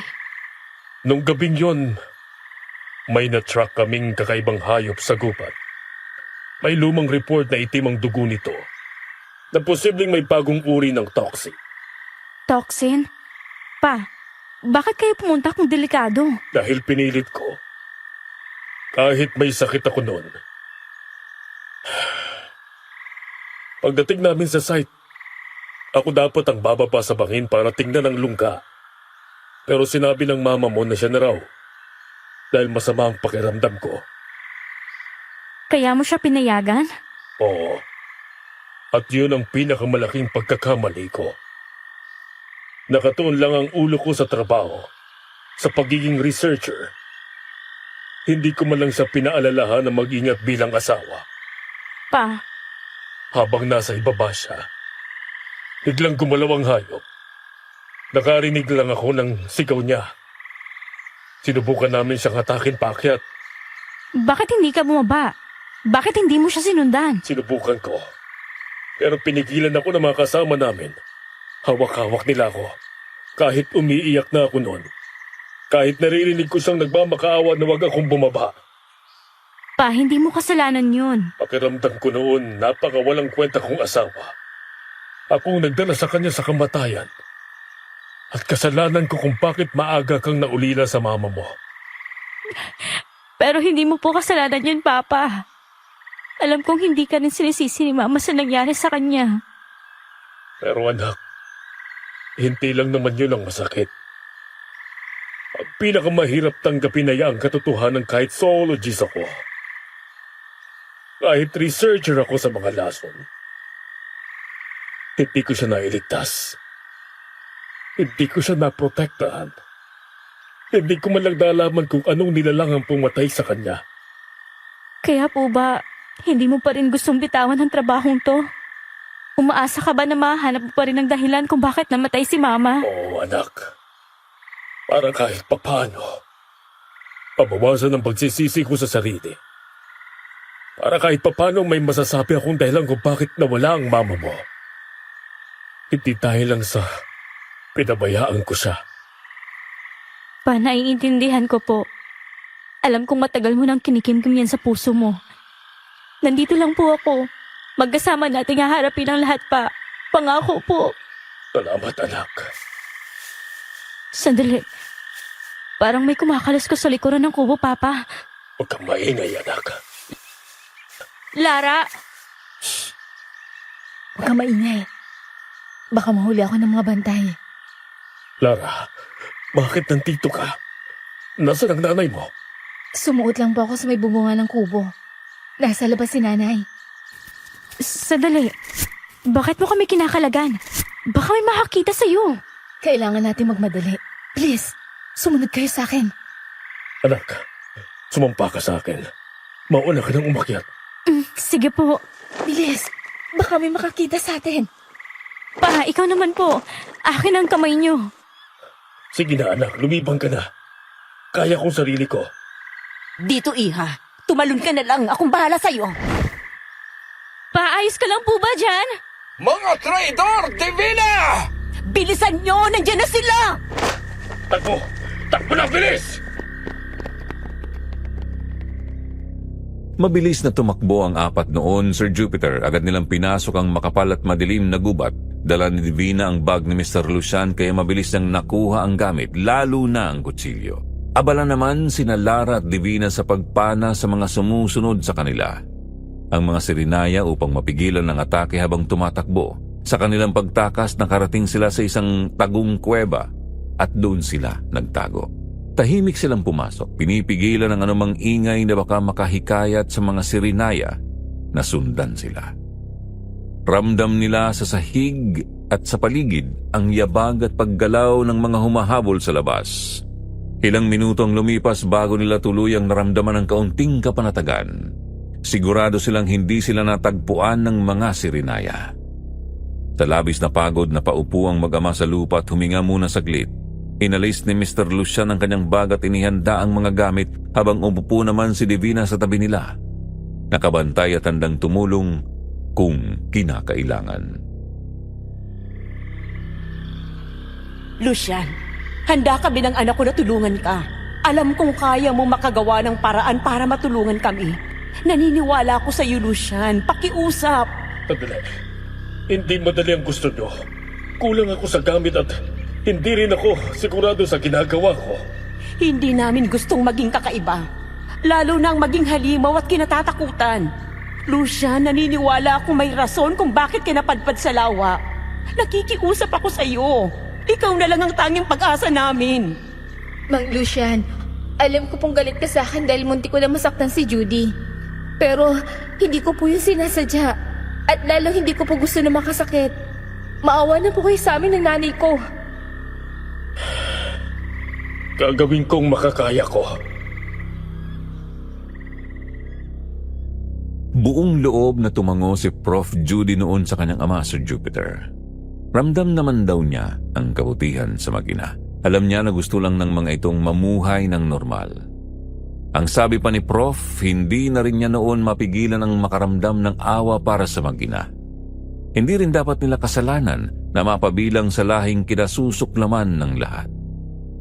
Kaya naman sa abot ng kanyang makakaya noon, tinulungan niya si Mr. Lucian sa pag-ieksperimento. Walang kahirap-hirap nilang kinuhanan ng dugo si Lara at Divina na kahit na alam nilang mga baguhan sa pakiramdam, tinitiis ang sakit para magtagumpay lang. Sa huli, sa kanilang pagtutulungan at tiyaga, nabuo nila ang anti-venom. Inilagay ito sa sisidlan at handa na sanang iabot kay Divina at Lara na matyagang nagpapahinga sa isang tabi. Nang biglang tumama ang paningin ni Lucian sa dulong bahagi ng kuweba kung saan nakakakita sa noon ng kaunting sinag, nagtaka siya at sumulyap sa mag-ina para magtanong. Pero pikit ang mga mata nila. Magkasandal at kitang-kita ang pagod at panghihina sa kanilang muka dahil sa dugo na nabawas sa katawan. Abala naman si Prof. Judy noon, kaya hindi na niya napansin nang iniwan siya saglit ni Mr. Lucian para sundan ang liwanag na nakikita niya. Nang makarating siya sa pinakadulo, doon niya lubusang napagmasdan ang paligid. Ang kuweba pala nilang pinasukan ay kadugtong ng isang bangin na siyang pinapasukan ng sinag ng bilog na buwan ng gabing yun. Tulala at halos hindi makahinga si Mr. Lucian habang tumayo sa tapat mismo ng sinag. Nakatitig sa lupa para bang may inaalala. Dahil napansin na ni Prof. Judy na wala sa tabi niya ang kanyang ama, agad siyang sumunod at nakuha niya ang atensyon ng tulog na mag-ina. Nagtaka siya pero sumunod din ito sa kanya at doon nila nakita sa lugar na yon si Mr. Lucian, nakatayo, tulala at tila matindi ang konsentrasyon habang mahigpit na nakakuyom ang mga kamao. Pa, anong ginagawa mo dito? Baka may makakita pong mga sirinaya sa'yo. Sino ang nakakalam ng kuwebang ito? Kami lamang mag-ina, Lucian. Bakit? May problema ba? Dito namatay ang asawa ko. Po, dito po namatay si Mama. Dito siya pinatay ng mga hayop na lumapas sa kanya. Nay, Lucian, hindi kita maintindihan. Anong hindi mo maintindihan? Mang Lucian, huwag po kayong sumigaw. Baka marinig tayo nila, Tiyo. Wala akong pakialam. Kayo ang rason kung bakit nawala ang asawa ko. Sabihin niyo nga sa akin, kayo ba ang pumatay sa kanya? Sandali, Lucian. Pag-usapan natin to ng maayos. Huminahon ka muna. Isa lang ang tanong ko, Divina. Pinatay mo bang asawa ko? Kayo bang maginang mga halimaw na pumatay sa asawa ko noong gabing yon? Hindi ko alam. Hindi mo alam? Akala ko ba hindi ka pumapatay? Akala ko ba ayaw niyong maging halimaw? Pero anong ginawa niyo sa asawa ko? Hindi ko sinasadya, Lucian. Kung alam ko lang na asawa mo siya. Oh, kung alam mo lang na asawa kong babaeng pinatay mo noon, papatayin mo rin ba kami nung unang beses mo kaming nakita? Ha? Ganun ba? Hindi. Maniwala ka sa akin. Pinagsisisihan ko nang nangyaring yun, Lucian. Kaya nga gano'n na lang ang kagustuhan naming mag-ina na maging normal, na mawala ang sumpang ito dahil hindi ko gustong makasakit. Nahihibang ka na ba, Divina? Hindi mo lang sinaktan ang asawa ko. Pinatay at nilapa mo siya ng walang kalaban-laban. Kabilugan ng buwan noon, Lucian. Hindi pa kami sanay mag-ina na pigilan ang nararamdaman naming gutom. Hindi ko rin alam ang nangyari. Basta natauhan na lamang ako nang makita kong patay ng babae sa harapan naming mag-ina. Pero araw-araw, hindi ko nakakalimutan ang gabing yon, Lucian. Hindi ko gustong maging halimaw. Maniwala ka sa akin. Hindi na ako madadala sa mga pagmamakaawa mong yan. Mula ngayon, hindi mo na kami kailangang tulungan mag-ama. Wala na kayong mapapala sa akin. At kalimutan nyo nang magiging normal pa kayo. Ipinanganak kayong mga halimaw. At dyan lang kayo nabibilang. Pa, sandali po! Tara na! Umiiyak at hindi makapaniwala, binuhat na lang daw ni Prof. Judy noon ang kanyang bag. Ganon din naman ang ginawa ng kanyang ama. Kinuha din nila ang mga pana na mag-ina na wala nang nagawa kundi panoorin lamang sila sa kanilang paggagayak hanggang tuluyan na silang makalabas ng kuweba. Sa labas, agad na binuhusan ni Mr. Lucian ang dulo ng palaso ng anti-venom.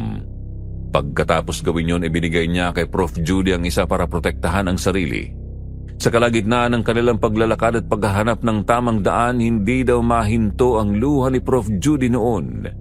Hindi niya alam sa mga puntong iyon ang tamang maramdaman. Dahil sa kabila ng kanyang nalaman, hindi niya alam kung bakit nakakaramdam siya ng awa para sa mag-ina, ngunit hindi niya alam mayroong kirot sa puso ni Mr. Lucian. Hindi niya gustong iwanan ng mag-ina. Ramdam niya ang kagustuhan nitong makatulong at magbago, pero nandun pa rin ang sakit na matagal na niyang kinikimkim sa sarili.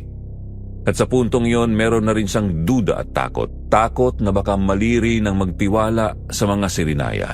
Takot na baka sa puntong unahin muli niya ang larangan ng kanyang trabaho, ang kanyang nag-iisang anak ang mawawala sa kanya. Kaya naman kahit pag-aano kalalim ang gabi at tanging ang liwanag ng bilog na buwan lamang ang kanilang tanglaw, sinikap nilang mag-ama na hanapin ang daan palabas ng kagubatang yun. Pa, kung buhay si Mama, palagay mo ba iiwan niya sila Lara doon? Madalino't maingat ang mama mo, Judy. Kung kasama natin siya, ganito rin ang magiging desisyon niya. Kung buhay pa si Mama ngayon at kasama natin siya, hahayaan mo ba na iwan natin sila Lara at Miss Divina doon? Anak, sila ang pumatay sa mama mo. Pero hindi naman po nila sinadya. Wala akong pakialam kung sinadya nila o hindi. Malinaw na dahil sa kanila. Wala nang asawa ko. Wala nang mama mo. Naintindihan mo pa yun, ha, Judy? Bakit parang pinagtatanggol mo pa sila? Dahil naiintindihan ko sila pa. Katulad ng pag-intindi ko sa inyo. Kayo din naman pa, di ba? May kasalanan din kayo sa nangyari kay Mama. Kung marunong lang sana kayong makinig, kung nag-ingat lang sana kayo, sana buhay pa si Mama. Anak, Hindi pa. Sana naman naisip nyo na hindi ginusto ni Lara na ipinanganak na may lahing aswang. Pamahal ko kayo. At alam kong mahal nyo si Mama. Kaya hindi ko kayo kailanman sinisisi sa nangyari sa kanya. Pero kung iisipin, kung nakinig lang sana kayo noon, kung kami ang naging priority nyo, baka hindi nangyari yon. Hindi ba? pero anak, hindi ko alam. Hindi ko alam kung paano ko pa sila tutulungan. Hindi ko kayang buhayin ang taong alam kong sila ang kubuhan ng buhay ng nanay mo. Pa, ngayon ka pa ba makakalimot sa tungkulin mo? Ngayon pa na may nangangailangan ng tulong mo. Sabi ni Prof. Judy, noon lang daw niya nakitang umiyak ng sobra ang kanyang ama. Isang lalaking kilala sa pagiging matatag at matapang na kahit mabangis na hayop ay hindi inuurungan. Pero dahil sa pangungulila at pagmamahal nito sa kanyang ina, ang lalaking akala niya ay lagi lang malakas ay tuluyang napaluhod sa kanyang harapan. Umiyak at parang bata na pinatahan niya sa kanyang yakap. Nang kumalma sila, nagpasya silang magpahinga muna sa ilalim ng isang malaking puno.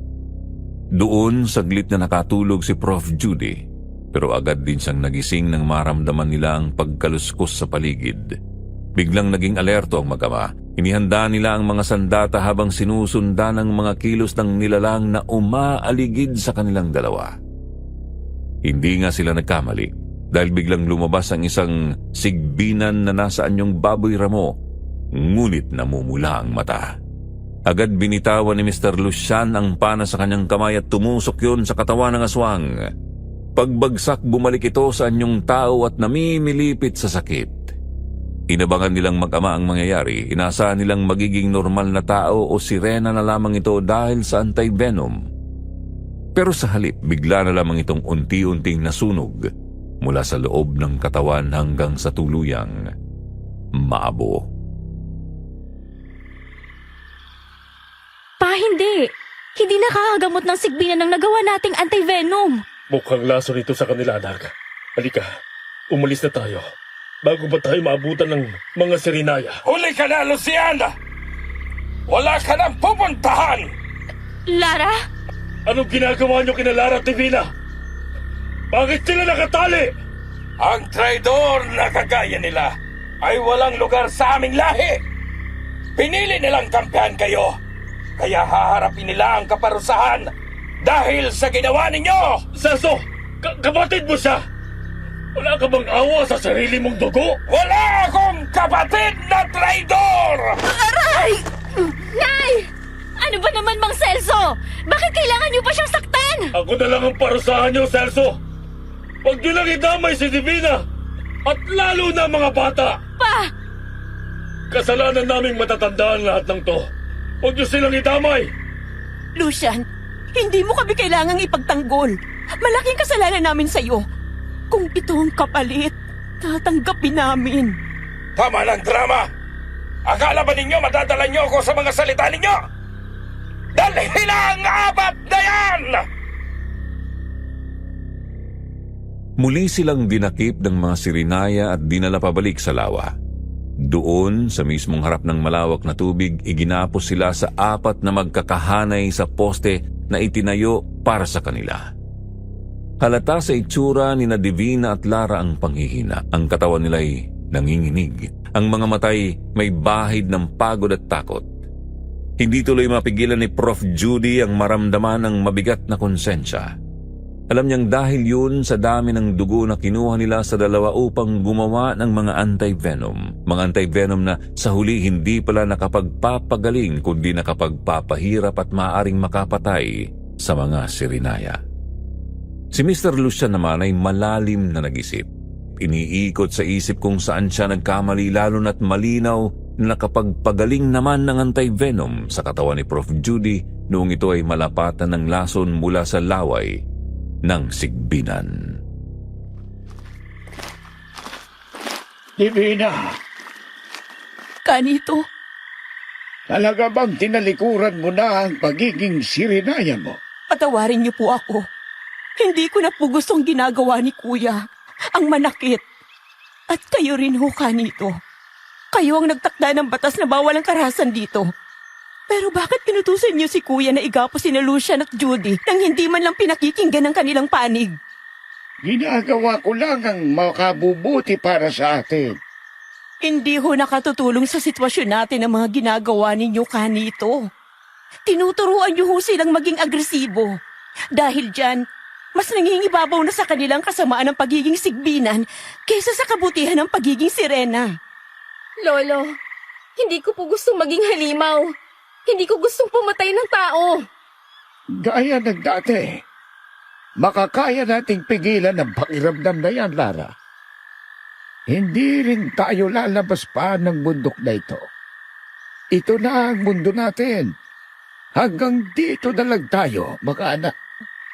Kaya ano bang ikinatatakot ninyo? Hindi naman tayo mambibiktima ng kahit sino. Ganito na lang ba talagang buhay natin?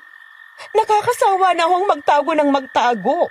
Nung una, naloloko ko pang sarili ko na walang mali sa atin, na hindi naman natin ginusto ang lahing ito. Pero ngayon, hindi ko na kaya, Kanito. Lalo na't alam kong posibleng dumating ang araw na makakapatay pa rin ako. Kahit magtago pa ako sa kailaliman ng lawa. Sana bilang anak ninyo, naiintindihan niyo yun. Hindi ko na alam kung paano ka pa kukumbinsihin na bumalik sa amin. Mukhang nalaso na talaga ng lalaking ito ang utak mo, Divina. Pero Lolo, paano po kung may pag-asa naman tayo maging normal? Paano kung pwedeng mawala ang sumpang ito? Ilang taon na akong nabubuhay sa mundong ito, Lara. Tanggap ko na kung anong lahi meron ako. Pero gusto kong maging normal, Lolo. At may gamot na nagawa sila Judy para sa atin. Matutulungan nila tayo. Mawawala ang pagiging sigmina natin. At makakabalik tayo sa karagatan. Ano ka, Ama? Totoo ang sinabi ni Lara kanito. Tumulong kami sa eksperimento. Matutulungan nila tayong maging normal. At bakit naman tayo tutulungan ng taong ito? Mang Lucian, alam kong galit kayo sa amin ng nanay ko. Pero, magtulungan po tayo. Kung ibibigay niyo po sa amin ang gamot, hahayaan po namin makaalis kayo. Hindi. Pasensya na pero, Lucian, akala mo ba makagagawa ka pa ng paraan para makaalis dito? Kapag tumapat ang buwan sa uluhan mo, magiging sigbina ng mga Sirinaya, pati kami. At sa oras na yon, kahit pilitin kong iligtas kayo, wala nang kasiguraduhan. Kaya habang may oras pa, ibigay mo na sa amin ang gamot para makaalis na rin kayo. Judy, maawa ka naman sa amin. Hindi kami masama. Parang awa niyo na. Hindi ganon kadali ang hinihingi niyo, Lara. At isa pa, wala ring sige. Pumapayag na ako. Pero sa isang kondisyon. Ano naman ang karapatan mong humingi pa ng kondisyon? Ilang Sirinaya na ang pinasnag mo sa lawang ito, Lucian. Pero hindi ko rin magagawa to kung hindi niyo ako pagbibigyan. Kanito, hayaan na ho natin siya. Ano ang kailangan mo? Pakawalan niyo kami. Kailangan ko rin kumuha ng dugo niyong lahat para makagawa ng gamot na sasapat sa buong lahi ng Sirinaya. Akala ko ba ay may gamot ka nang ginawa? Niloloko mo ba ako, Lucian? Sinusubukan mo ba akong isahan? Hindi ko kayo niloloko. Isa akong siyentipiko. Nag-aaral ako ng mga hayop at alamang kakaiba sa mundo. Sa puntong ito, isa kayo sa pinag-aaralan ko. Kung hahayaan niyo lang akong tulungan kayo nang hindi kami napapahamak, lalo ng anak ko, asahan niyong hindi kami aalis dito hanggat hindi kayo nagiging normal na sirena. At paano naman ako? Baka siguro na totoo ang sinasabi mo. Hawak niyo na ngayon ang buhay naming mag-ama Kanito. Alam niyo na isang utos niyo lang sa mga sirinayang gutom. Kaya nila kaming lapain ng walang kalaban-laban. At hindi ako nababaliw para hayaang mangyari yon. Dapat lang, Lucian. Dahil huling pagkakataon mo na ito. Kapag bumalpa ka, o niloko mo kami, uunahin kong butasin ang sikmura ng anak mo sa harapan mo mismo. Mariing na palunok na lamang daw noon si Prof. Judy habang tahimik na pinakikinggan ang usapan ni Kanito at ng kanyang ama. Ramdam niya kung gaano kaseryoso ang bawat salita at kilos ng matanda. At alam niyang hindi ito nagbibiro. Ang takot na nararamdaman niya sa pagpasok ng kanyang ama sa sitwasyong yun ay iba sa lahat ng naramdaman niya noon. Pareho nilang alam ng kanyang ama na palpak ang anti-venom na dala nila at oras na malaman ni Kanito ang totoo, alam niyang pareho silang mamamatay sa lugar na yon. Kaya naman hindi niya alam kung bakit nagawa pa ring makipagkasundo ng kanyang ama sa matandang Sirinaya. Hindi naman niya gustong mabuking agad kaya pinili niyang huwag gumawa ng anumang kilos na maaring magdulot ng hinala mula sa mga Sirinaya sa paligid. Lalo na kay Lara at Divina na parehong umaasa ng labis na makakamit ang kanilang kagustuhan gamit ang anti-venom. Kaya naman nang pakawalan na sila ng mga Sirinaya, agad siyang sumama sa kanyang ama. Pumasok sila sa tinutuluyang kubo at doon agad inilabas ang mga gamit sa bag. Sa kabila ng kaba at pagod, nagsimula silang muling pag-aralan ang mga samples at mga datas. May pagkakamali tayong nagawa, anak. Kitang-kita ko kanina kung paano natalo ng anti-venom itong lason sa katawan mo. Pero wala na tayong oras pa. Hindi natin kayang pag-aralan to ngayon din. Kulang tayo sa gamit. At hindi rin natin alam kung saan magsisimula. Pero paano si Lara at Divina? Kailangan nating sabihin sa kanilang totoo. Hindi. Lalo tayong mapapahamak pag nalaman nila to. Anong gagawin natin ngayon pa? Wala na tayong pagpipilian pa. Pa, sinasabi mo bang gagamitin na lang natin ang anti-venom na yan para patayin sila? May iba ka pa bang naiisip na paraan? Pero pa? Baka lalo lang magalit sa atin si Lara at ang nanay niya. Madali, huwag kang maingay. May paparating. Mukhang nauto mo nga ang ama ko. Anong ginagawa mo dito? Hindi ba sinabi ko na kailangan kong gawin to ng walang abala at walang panganib sa paligid? Anong hindi malinaw doon? Masyado ka na magmainitin ang ulo. Gusto ko lang siguraduhin kung totoo bang sinasabi mo kay Kanito. Kung gusto mong magtagumpay ako dito, lumabas ka na para matapos ko na to. Palagay mo ba, ganon mo lang ako mapapalis, Lucian? Hindi ako aalis hanggat hindi mo napapatunayan sa akin na totoo ang gamot na sinasabi mo. Anong ibig mong sabihin? Ano pa ba? Gamitin mo ang gamot na yan sa isa sa mga sirenaya dito. Ipakita mo sa akin ang ipinagmamalaki mo. Nahihibang ka na ba? Hindi ganun kadali yon. Ay kailangan pa akong pag-aralan at ayusin dito. Hindi mo ba narinig? Ipakita mo sa akin ang gamot na yan ngayon din. Kailangan ko pa bang ulitin hanggang maintindihan mo? O gusto mo bang gawin ko muna to? Ano ba? Bitawan mo ako! Tawan mong anak ko ngayon din. Kung gusto mong makita ang resulta ng gamot na ito. Hindi ako tanga, Lucian. Gawin mo ang iniutos ko. O gagawin kong hapunan ang anak mo.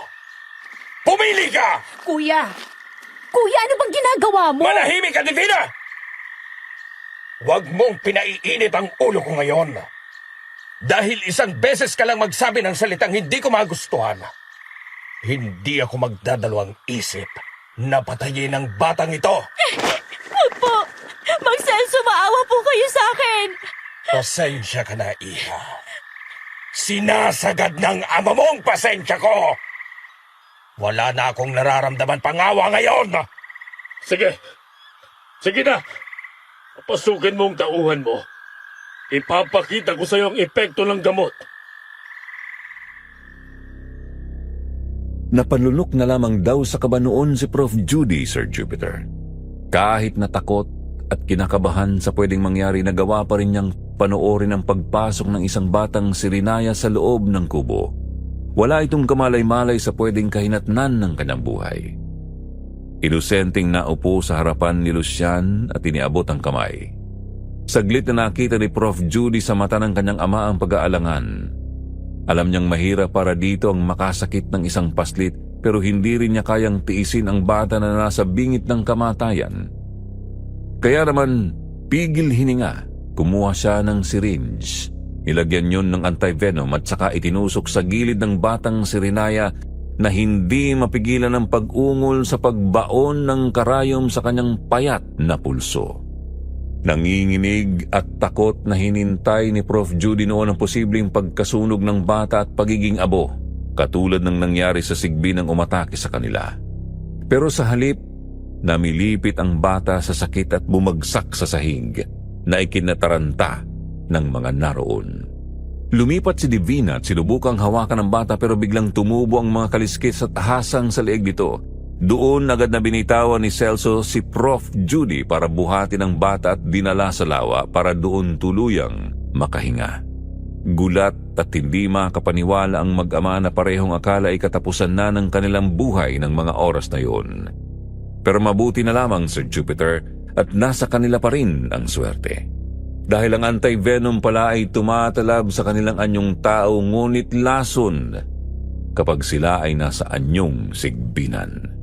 Ngunit hindi pa natatapos ang lahat. Nang tumingala si Lucian sa buwan, parang naligas ang katawan nila nang makita nilang nakatapat ito sa kanilang uluhan. Doon biglang nagsimulang makarinig sila ng mga alulong sa di kalayuan, mga sirinayang nagaanyong sigbinan muli at alam nilang ang mga kaharap nila na mga oras na yon ay magiging ganun na din. Judy, takbo. Kunin mo ang antivenom. Lagyan mo ng palaso. Bilis! Sandali! Anong ginagawa ninyo? Lucian! Lara? Hindi! Hindi, anak! Huwag mo silang sasaktan! Kaya kanilang gamutin, anak! Halika! Lara! Lara, ako to! Si Judy! Lucian, ano pang ginagawa mo? Bigyan mo siya ng gamot! Hindi pwede. Anong hindi pwede? Lucian, hindi ito ang tamang oras para magdalawang isip. Hindi, Divina. Hindi tinatablan ng gamot kapag nasaan yung sigbinan. Ikamamatay lang niya ito. Ano? Pero Lucian, hindi nakokontrol ng anak ko ang pagiging sigbinan niya. Lahat ng sirinaya dito maliban sa akin, hindi kayang labanan ng katawan nila. Lahat sila! Kayo ang pupuntiryahin, panigurado! Paano gagawin natin? Pasensya na, Divina. Gusto kitang tulungan pero kailangan kong unahin ang anak ko. Pero nangako kang tutulungan mo kami, Lucian. Paano ko naman gagawin yung kung mamamatay lang din kami dito? Ipagtatanggol ko kayo sa kanila. Hindi mo kaya silang lahat, Divina. Alam kong alam mo yan. Anong gagawin mo ngayon? Pabayaan mo na kami. Matapos sabihin niyo ni Mr. Lucian, nadinig na nila ang dagundong ng mga paparating na sigbinan. At isa na doon si Celso at si Lara. Parehong wala sa sarili. Agad na tumakbo ang mag-ama, dala ang kanilang mga sandata. Sumama naman sa kanila si Divina at nandyan na upang tulungan sila anuman ang mangyari. Na magsimulang makipaglaban ang mag-ama gamit ang pana at kutsilyong binahira ng anti-venom, kitang-kita daw ni Prof. Judy kung paano si Divina natigilan. Nagulat habang ang mga kasamahan niyang sirinaya ay unti-unting naabo sa kanyang harapan. Sa takot na matamaan ng palaso si Lara, nakita ni Prof. Judy kung paano nito pinilit na sakyan ang likod ng anak na agad nagwala sa kanyang ginagawa. Ilang beses daw siya nitong sinubukang alisin sa likod ng halimaw na anyo ni Lara, ngunit sa huli ay nagawa din namang mapakalma ang anak. Wala nang nagawa si Divina kundi kumuha ng pana mula sa namatay na sigbinan, nakasakay sa aswang na si Lara at lumapit sa kanilang mag-ama para humingi ng gamot at lakas ng loob na tumulong na tapusin ang mga sigbinang papalapit sa kanila. Sabi pa nga ni Prof. Sir Jupiter, sa galing at bilis ni Divina sa paghawak ng palaso, nagawa niyang pagsunod-sunurin ang mga sigbinang papalapit. At pagkatapos ay muling kunin ang mga palaso para magamit muli. Samantala, si Mr. Lucian at Prof. Judy ay matyagang pinipilit na huwag masayang ang kahit isang palaso. Kalaunan, kahit papaano ay nakatulong sa kanila ang ginagawa, pero nang magtagal at maabutan na sila ng mga aswang, binunot na ng mag-ama ang kanilang mga kutsilyo mula sa bag na napaliliguan na rin ng anti-venom. Ilang beses silang nakipagbuno sa mga aswang at kahit papaano nagawa nilang makaiwas at masugatan ng aswang na agad namang naabo. Naging ganap na digmaan ang sandaling yun, Sir Jupiter, at kung wala silang sandata, malamang hindi lamang kalmot ang matatanggap nila. Pa, dito po sa puno.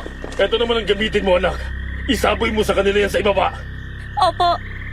Lara! Anak! Shit! Kahit si Lara sinasaktan na ng mga sigbinan. Patulungan natin sila! Muling bumaba si Mr. Lucian at nakipambuno muli sa mga sigbinan. Sa tuwing may sugat sa paa, kamay o balikat, sumasabog agad ang katawan ng mga ito at nagiging abo. Samantala si Prof. Judy naman ay muling sumipat sa hawak na pana. Pinatamaan ang mga nasa baba at nang maubos ang kanyang mga palaso, sa kanya inilabas ang anti-venom na ibinigay sa kanya ng ama. Ngunit hindi yun sapat kung gagamitin niya ng padalos-dalos. Kaya naisip ni Prof. Judy na umakyat sa mas mataas na sanga ng puno, patak-patak na inilagay ang gamot sa mga dahon. At pagkatapos ay hinintay ang tamang pagkakataon sa baba, kung saan may makarating na mga sigbinan sa kanyang tapat. Nang dumating ang sandali, malakas siyang tumalon mula sa sanga at niyugyug ang puno. Halos sabay-sabay ang igik ng mga aswang sa kanyang ginawa at hindi mapigilan ni Prof. Judy na mapangiti. Sa baba naman, patuloy na nakikipaglaban si Mr. Lucian at Divina upang protektahan ang nakasuksok na si Lara sa sulok. Wala na ito sa anyong sigbinan, pero sugatan na sa mga kalmot ng aswang. Mula sa kumpulan ng mga sigbinan, lumabas ang isang malaking oso. Mapula ang mata at nagngangalit ang ngipin. Nakatingin kay Mr. Lucian. Hindi na kailangan pangalamin kung sino yun, maging sa tindig at titig pa lamang ay kilala na nila itong si Celso. Malamang ay matindi ang galit nito sa nakikitang pagpatay sa kanyang mga kalahi. Ngunit wala rin naman sa tamang pag-iisip upang pigilan ang galit at gutom sa laman ng tao. Hindi inurungan ni Mr. Lucian. Buong tapang niyang hinawakan ang kutsilyo upang salubungin ang atake ni Celso. Tuloy-tuloy silang nagtagpo para bang halos mapaiyak si Prof. Judy sa pag-aalala sa kanyang ama na sugatan na at puno ng kalmot. Hindi rin nakatulong si Divina dahil sinusugod rin siya ng sunod-sunod na mga aswang. Palapit ng pagbaba ng buwan, Celso. Konting tiis na lang. At kayang-kaya na kitang gamutin. Pigilan mo na to! Walang kontrol ang isang sigbinan, Lucian. Hindi niya alam ang nangyayari kanina. Wala nang laman ang isip niya ngayon kundi ang gutom. Marami na sa kanilang namamatay. Ano pa natin pipigilan ng mga sigbinan na ito? Konting-konti na lang lilitaw na ang araw. Wala na tayong magagawa, Lucian. Kung sinong matitira, yun lang ang matutulungan ninyo. Tanggap ko na rin naman ang kahihinatnan ng aming lahi. Alam kong lagi may kapalit ng kalayaan. Siguro, sa lahi namin, ang kapalit ay ang mawala ng mga kapatid na si Rinaya. Nay, nanghihina na po ako. Hindi ko na po kaya. Hindi na magandang lagay ni Lara. Kailangan na siyang maturukan ng gamot at madala sa lawa. Agad na nagmadali si Prof. Judy noon na makababa ng puno. Pagkatapos ay pinilit na makarating sa tabi ng nanghihinang si Lara. Gamit ang natitirang lakas, iniakbay niya sa kanyang balikat ang kamay nito at pinilit na tumayo. Pagkatapos ay walang sabi-sabi, tinulungan niya ang si Rinaya na marating nila ang lawa. Dahil nasa gitna sila ng kagubatan, hindi naging madali kay Prof ang paghila sa katawan ni Lara, ngunit tiniis niya ang pagod at sakit ng kanyang katawan. Nang makarating sila sa tahimik na lawa malayo sa mga sigbinan, agad niyang kinuha ang syringe. Tinusok ang dulo nito sa anti-venom at maingat na itinusok sa pulsuhan ni Lara. Saglit siyang naghintay bago biglang nanigas si Lara. Namilipit sa sakit ng katawan at parabang hindi makahinga. Nakanganga at nakataas ang mga kamay na parabang gusto siyang abutin. Hindi malaman ni Prof noon kung ano ang gagawin, lalo na nang mabuo ang kulay asul na may bahid berde sa katawan nito at tumubo na rin ang mga kaliskis at palikpik, pati ang hasang sa leeg. Upang matulungan ang kawawang si Lara, hinila niya ito papunta sa tubig, ngunit diretsong bumulusok ang katawan ni Lara pa ilalim. Pinakiramdaman ni Prof ang ilalim, ngunit habang tumatagal at wala siyang nakikitang paggalaw sa tubig, hindi na niya alam kung ano ang pumasok sa isip niya. Nagawa niyang tumalon sa tubig para hanapin si Lara sa ilalim. Nang makita niya ang nakapikit na katawan nito, pabagsak lamang na bumubulusok sa ilalim ng lawa, lalo pa siyang lumapit. Tinapik-tapik ang pisngi nito at inalog. Kung kaya lang niyang sumigaw sa ilalim ng tubig, ginawa niya, Sir Jupiter. Ngunit kahit anong gawin niya, walang naging tugon si Lara. Nang susuko na siya, biglang nagmulat ang mga mata nito. Nagulat siya nang makita ang sarili sa ilalim ng tubig, ngunit agad din niya itong niyakap at na-realize na tuluyan nang nawala ang sumpa sa katawan nito. Sa kabilang banda, pagod at hinihingal sina Lucian at Divina. Magkatalikurang nakahanda pa rin ang kanilang mga kamay sa pakikipaglaban, ngunit kasabay ng huling saksak nila sa mga sigbinan, sumilip ang araw. Doon lamang nila naunawaan na biglang nag-anyong tao ang mga sigbinan, bumagsak sa lupa at naging abo ang katawan ni Celso at Canito. Nang makabalik sila sa tabing lawa at makita si Lara at Judy na naghihintay, tahimik at pagod na nagkatinginan sina Lucian at Divina.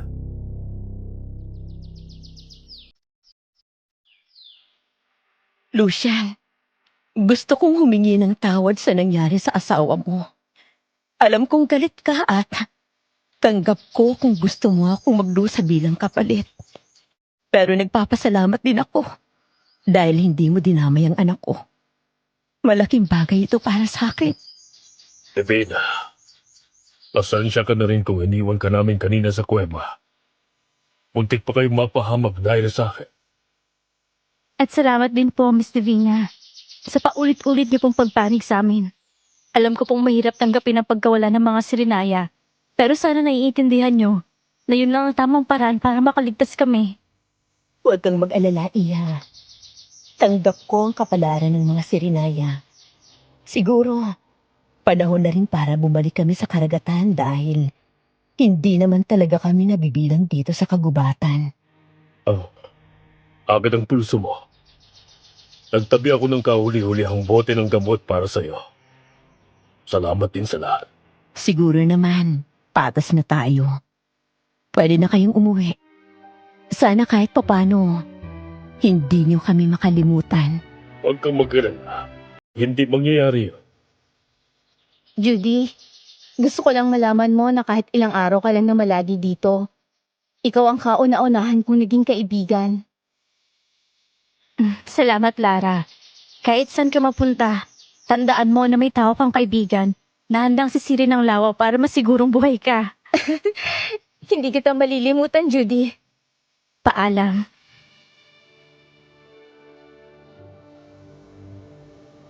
Dito na po natatapos ang ating kwento, Sir Jupiter. Hindi man naging maayos ang lahat ng nangyari at napuno man ito ng madugong eksena at pusong nakakadurog na katotohanan.